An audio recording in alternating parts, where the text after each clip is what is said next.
Alors, bonjour à tous et à tous à la diaspora. Je suis Forest Diep, ingénieur de génie civil. Ça fait bientôt 2 semaines que nous avons coulé notre dalle, comme vous pouvez le constater. Aujourd'hui, nous sommes à la phase des élévations de poteaux. Alors, nous sommes ici à peu près 6 mètres de hauteur. Vous pouvez observer le vaste paysage. Nous aurons ici sur cet espace 4 bureaux privatifs. Alors, Forest Diep est un jeune entrepreneur camerounais qui est diplômé d'un Master 2 en génie civil, option bâtiment. Depuis la tendre enfance, je travaillais à faire des briquettes. Effectivement, je construisais des maisons, des écoles. Et c'est pas par hasard que l'un de mes premiers chantiers, effectivement, qui a eu été une école.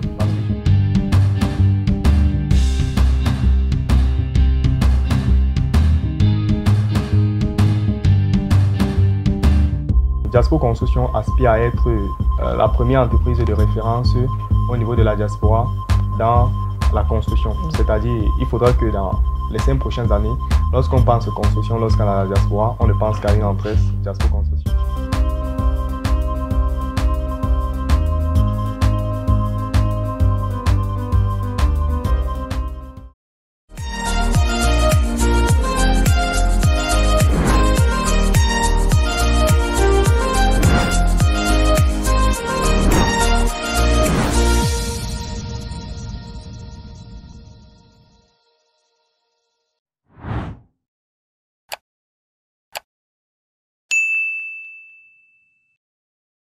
Nous recevons ce matin Forest Diep.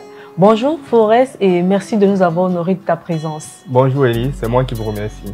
Alors tu donnes vie aux envies de tes clients grâce à Jaspo Construction. C'est quoi Jaspo Construction? En principe, Jaspo Construction est une entreprise de construction qui est au service de la diaspora camerounaise.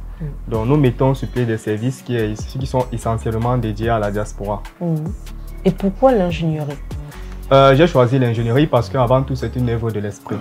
Je me suis mis après mes études au service de l'habitat, plus précisément aux côtés de la diaspora camerounaise pour leur faciliter les constructions à l'intérieur du pays.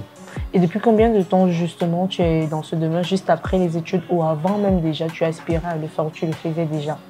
Ok, donc je lance mon entreprise, j'étais en 3e année université, j'étais déjà ingénieur de travaux. Donc je geste en tant qu'ingénieur de travaux, ça fait environ 5 ans déjà. Mais est-ce que tu peux conseiller à un jeune qui est nouveau dans le domaine de se lancer? Quelles sont les opportunités pour celui-là qui souhaite se lancer dans ce domaine-là? Les opportunités sont plutôt intéressantes pour des jeunes qui aspirent à se former dans le génie civil. Déjà parce que notre pays est en cours de construction et effectivement il y a beaucoup de projets qui sont en cours de réalisation au pays auxquels il pourra y participer. Pourquoi cibler précisément la diaspora? Pourquoi la diaspora? Effectivement, nous faisons des constructions pour l'ensemble des Camerounais, mais nous nous sommes posés principalement sur la diaspora pour 2 principales raisons. La première raison est effectivement l'avancée immobilière au Cameroun, c'est-à-dire la construction des bâtiments. Nous nous sommes rendus compte que les plus grands constructeurs en termes d'immobilier locatif au Cameroun, c'est effectivement la diaspora. Et la deuxième raison, c'est que nous avons constaté que ces Camerounais de la diaspora ont souvent des difficultés à se faire construire au pays. Comme difficulté, nous avons les vols, les escroqueries familiales, les travaux mal fournis. Effectivement, nous voulons nous positionner comme étant intermédiaires entre la diaspora et leur réalisation ici au pays. Et quelles sont pour toi les qualités d'un ingénieur? Pour moi, les qualités d'un ingénieur, je préfère dire ingénieur et entrepreneur, tel que je suis. C'est d'abord premièrement l'honnêteté. La deuxième, c'est de prendre son travail au sérieux. Moi, on entend ce mot ingénieur, mais c'est quoi en fait? Pour tous ceux-là qui nous regardent, que signifie vraiment un ingénieur? Ok, je vais me pencher plutôt sur ingénieur de génie civil, ce que je connais. Effectivement, chez nous, dans le bâtiment, nous avons principalement 2 catégories. Nous avons un ingénieur parfois chargé d'études, maintenant un ingénieur qui est chargé du suivi des projets. En fait, l'ingénieur, c'est celui qui va étudier la structure, faire des calculs de solidité, stabilité, voir la résistance de ce bâtiment à toutes les actions défavorables qui puissent l'être. C'est pour ça que vous allez voir parfois au Cameroun des bâtiments s'effondrer parce qu'effectivement, il n'y a pas cet ingénieur qui a fait un travail préalable. Après, l'ingénieur aussi, c'est aussi le suivi, c'est-à-dire la bonne mise en œuvre et l'exécution des travaux qui se font sur le chantier. Mais est-ce qu'il existe une différence entre ingénieur et architecte? Effectivement, il existe une différence entre l'ingénieur et l'architecte, puisque l'architecte, lui, passe avant. C'est celui qui va concevoir le plan, faire les dispositions des pièces, faire des maquettes 2D, 3D. Et ensuite, l'ingénieur, c'est celui qui va effectivement voir la stabilité, la solidité de ce bâtiment-là dans le temps. Et bien sûr, assurer le suivi. Donc, son rôle, justement, c'est d'assurer le suivi, de voir si peut-être l'endroit est propice à l'immeuble ou au bâtiment qu'on souhaite construire. C'est ça, si je ne me trompe pas. L'architecte, effectivement, c'est lui qui va concevoir le plan. Et voir des différentes aérations, éclairage. Et l'ingénieur, c'est celui qui va calculer les actions favorables ou défavorables au bâtiment et de voir si, effectivement, comme vous avez dit, le cadre est propice à l'implantation du bâtiment. Mais est-ce qu'aujourd'hui, en tant qu'ingénieur, on peut nourrir sa famille? Est-ce qu'on peut réussir à payer ses dettes aujourd'hui, à s'en sortir, peut-être, pourquoi pas même lancer son propre business et s'en sortir véritablement grâce à ce business? Effectivement, si moi j'avais un conseil à donner à un jeune qui, après son bac, aspire à être entrepreneur et qui a eu un baccalauréat C, moi je l'orienterai effectivement dans deux filières, l'informatique et le génie civil. Premièrement parce que le Cameroun est très dans ce chantier. Les chantiers courent de partout, les personnes ont la volonté d'investir au pays, que ce soit à l'intérieur ou à l'extérieur. Donc pour moi c'est une très belle opportunité et tous les entrepreneurs de génie civil témoignent effectivement du fait que l'entrepreneuriat en fait dans le génie civil est plutôt un cadre assez idéal. Mais est-ce que c'est facile en fait? C'est donné à tout le monde de se lancer dans ce secteur? Donner à tout le monde de se lancer dans ce secteur, non. Bon, dans le secteur de l'entrepreneuriat, non, parce qu'il faut des résistants. Maintenant, dans le secteur de l'ingénierie, moi je crois que l'aspiration, ça dépend de soi. Si vous dites que vous avez des qualités capables, effectivement, pourquoi ne pas? Vous pouviez vous lancer. Mais on va maintenant parler de toi précisément. Pourquoi avoir choisi ce domaine précisément? Pourquoi avoir choisi le domaine du génie civil? Premièrement, ça a été une passion. Depuis la tendre enfance, je travaillais à faire des briques, des briquettes. Effectivement, je construisais des maisons, des écoles. Et c'est pas par hasard que l'un de mes premiers chantiers, effectivement, qui a eu été une école, parce que j'aimais bien fabriquer des écoles. J'aimais bien faire des écoles. Effectivement, lorsque je sors de l'école, ça c'est l'un de mes premiers chantiers qui m'a été abordé. Et ça, c'était fait de passion. Et la deuxième, c'est que c'est l'un des domaines les plus prometteurs au Cameroun parce que de plus en plus des investisseurs immobiliers viennent. C'est un domaine, en fait une discipline qui va dans le temps, dans le long terme et qui a su effectivement dans la durée et la stabilité. Ça fait 5 ans que tu es dans ce domaine. Tu t'es lancé en 3e année. Et en 3e année, tu avais quel âge? En 3e année, j'avais 21 ans. 21 ans, tu te lances. Ton premier marché à 21 ans? Mon premier marché, effectivement, c'était après 5 ans, c'est-à-dire à 23 ans. À 23 ans. Là, ton premier marché, c'est construire une école. Et après l'école, quels sont les différents chantiers que tu as encore eu? Effectivement, après la construction d'une école, on a eu à cours de construction un immeuble de R+3 par exemple à Yaoundé, plus précisément à Biémassi. Et en cours de construction dans les prochains mois, nous avons un chantier de R+4. En Kozoa, en face du lycée. Et au sud, un marché qui est en cours de réalisation que nous avons pris, c'est un immeuble de R+4 à la Cité des Palmiers. Tous appartiennent à des compatriotes de la diaspora, les uns qui vivent aux États-Unis, d'autres au Canada et les autres en Europe. Donc même l'école, on fait des chantiers de l'école, c'est toujours un membre de la diaspora. Effectivement, un Camerounais vivant aux États-Unis. Et mais est-ce que c'est donné à n'importe qui de faire appel à un ingénieur?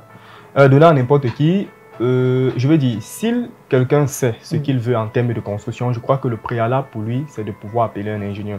S'il a l'investissement pour faire un bâtiment de 100 millions de francs CFA, pourquoi ne pas appeler un ingénieur qui va l'assurer d'abord la qualité et aussi la sécurité dans son investissement. Et moi, je crois que c'est donné à ceux qui ont le potentiel financier d'investir des gros marchés, de pouvoir faire appel à des ingénieurs. Bon, du moment où on peut investir dans les gros marchés, on peut faire appel à un ingénieur. Exactement. Maintenant, pour ceux qui n'ont pas justement ce fort budget-là, mais peut-être veulent lancer, pourquoi pas une petite maison pour pouvoir y vivre, est-ce qu'ils peuvent véritablement faire appel à cet ingénieur-là? Je pense toujours que oui. Ça va toujours les assurer une bonne qualité, une bonne sécurité. Déjà que l'ingénieur, en fait, ça va dépendre de ce que tu veux construire en termes de construction. Par exemple, si tu veux faire un petit duplex, oui, tu peux appeler un ingénieur. Si tu veux faire une petite villa, tu peux te faire accompagner de façon indirecte par un ingénieur et peut-être chercher un maçon ou alors un ouvrier qualifié pour l'exécution de ton chantier. Et au niveau des coûts, c'est abordable à tous ou alors c'est en fonction justement de ce budget-là ou de ce qu'on souhaite lancer? Ok, par exemple, pour des petites constructions, c'est abordable à tous, naturellement. Et pour des grandes constructions, effectivement, c'est abordable à ceux qui ont les moyens financiers de pouvoir construire ça. Et quelles sont jusqu'ici tes plus grandes réalisations, tes 3 plus grandes réalisations? Des plus grandes réalisations dans le domaine du génie civil, c'est la construction. naturellement, et principalement un bâtiment en cours de construction à Yaoundé, c'est un RE+3, qui est la principale réalisation que nous avons à notre compte. Et où ambitionnes-tu aller?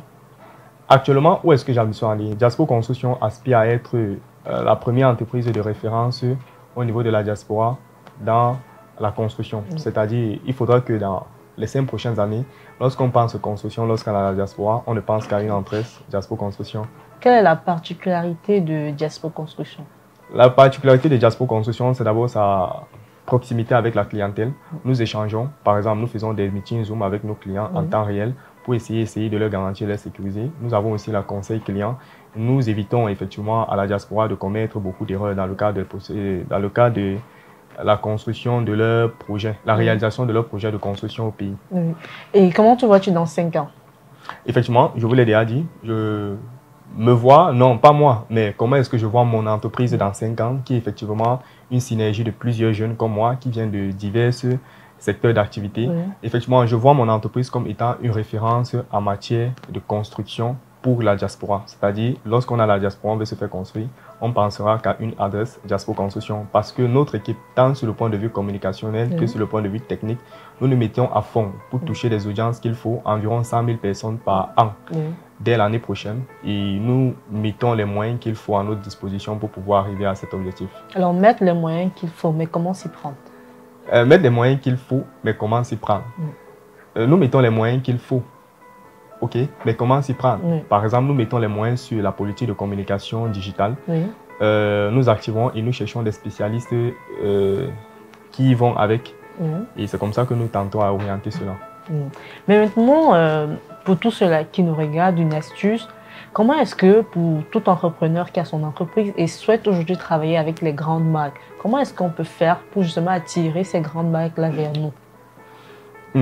Pour attirer ces grandes marques vers nous, il faudrait d'abord préalablement que nos réalisations puissent penser pour nous-mêmes, puissent parler pour nous. Alors comment les réalisations vont parler pour nous? Ce n'est pas réaliser en restant caché. Il faut réaliser et communiquer en temps réel sur ce que vous faites. Par exemple, chez nous en Jaspo Construction, nous avons ce qu'on appelle la minute de reportage. Le client, lui, suit en temps réel l'évolution de nos premiers projets de construction par des reportages que nous faisons, par exemple. Comment aussi il faut se déployer, être dans des émissions de référence comme la vôtre et effectivement assister parfois à des dîners d'affaires.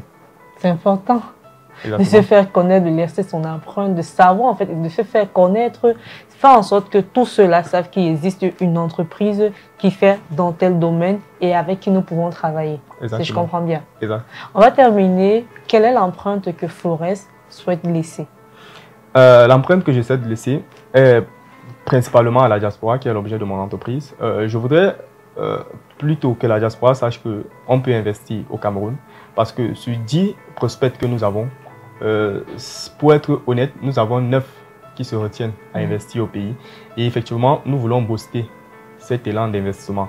Nous avons mis dans notre entreprise plusieurs packaging correspondant à plusieurs modèles de clients. Par exemple, pour construire chez nous, on doit construire par étapes.